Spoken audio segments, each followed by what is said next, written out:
India சுதந்திரம் அடைஞ்சப்போ பசியும் வறுமையும் தான் பெரும்பான்மையான மக்களோட வாழ்க்கை நிலையா இருந்துச்சு.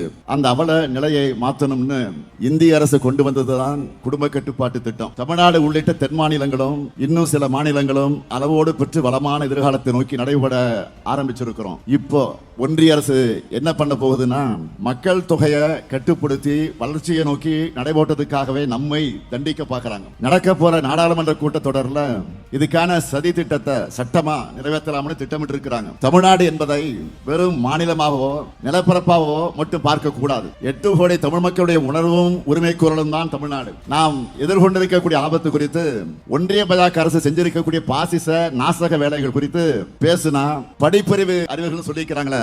உதாரணமா பியூஷ் கோயல், அந்த பியூஷ் கோயல் அவர்கள் ரொம்ப திமிர்த்தனமா பேசுகிறார். நான் அவரை கேட்டுக்கொள்வதெல்லாம் நாவை அடக்கி பேசுங்கள். நீங்கள் தமிழ்நாட்டு பாஜகவுக்கு மட்டும்தான் இன்சார்ஜ். அதை மறந்துட்டு அத்துமீறி வாய்க்குழுப்போடு பேசிக்கிட்டு இருக்கீங்க.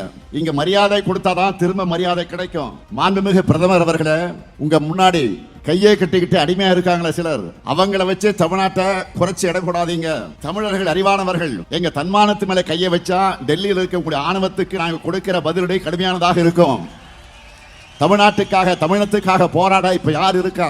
தந்தை பெரியார் இல்ல, பெருந்தலைவர் காமராஜர் இல்ல, பேரறிஞர் அண்ணா இல்ல, தலைவர் கலைஞர் இல்லைன்னு நினைச்சீங்களா? அது பெரிய தப்பு.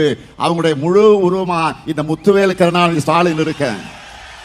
அவங்களுடைய ஆற்றல் எல்லாம் தமிழ்நாட்டு மக்கள் ரூபத்தில் என் கூட கடைசி மூச்சு இருக்கிற வரைக்கும் தமிழ்நாட்டுடைய தன்மானத்தை உரிமைகளுக்காக இந்த ஸ்டாலின் களத்தில் நிற்பான், சண்டை செஞ்சுக்கிட்டே இருப்பான்.